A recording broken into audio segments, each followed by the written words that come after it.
आणि याला मारून हाकलून दिलेला विषय आहे ह्यो. अंगावर वळ आहेत तर बेवारस माणसाला.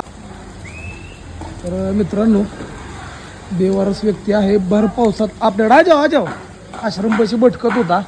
आजाव अंदर आजाव. तर आपला हरिपाठच चालू होता तेवढ्यात आलेला आहे. आजाव. क्या नाम क्या है तुम्हारा?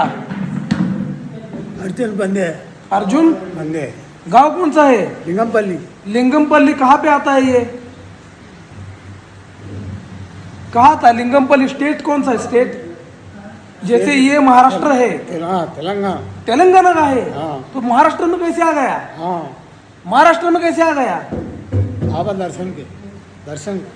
दर्शन के लिए आया, पांडुरंग के दर्शन के लिए। अच्छा, तो इधर कैसे घूम गया तुम? यहाँ पे कैसे आ गया? यहाँ पे कैसे आ गया? मित्रांनो, बोलायची मानसिकता नाहीये.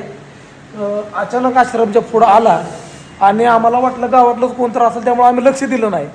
पण अचानक त्याला आम्ही विचारलं बाबा नाव काय, तर त्यांनी वेगळंच म्हणजे हिंदी बोलतोय पण गावाचं नाव वेगळं सांगितलं. कोणता बोला? तेलंगाना गाव म्हणतोय. आणि पांडुरंगाच्या दर्शनाला आलो होतो पंढरपुरात.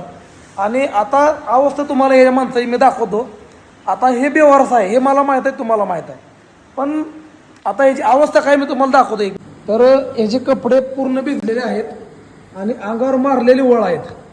म्हणजे कोणाच्या तर घरापाशी गेला असेल आणि याला मारून हाकलून दिलेला विषय आहे ह्यो. अंगावर वळ आहेत. तर बेवारस माणसाला मारणं किती योग्य आहे? परत माणुसकी संपली असं मला वाटायला लागले. पण जाऊ दे, त्यांना आता थंड वाजते त्यामुळे सर्वप्रथम त्यांना कपडे दुसरे देऊया आपण. आजो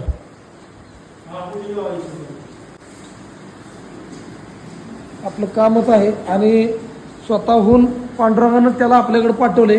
आपण काय त्याला जाऊन आणलं नाही. आश्रमच्या बाहेर येऊन उभा राहिला. सर्वप्रथम आम्हाला वाटलं की इथलंच कोणतं आहे, पण जवळ जाऊन थोडी विचारपूस केली असता की निदर्शनास आलं पंखा बंद कर की तो बेवारस आहे. आणि पंढरपुरात दर्शनाला आल्यानंतर याची अशी अवस्था झालेली आहे.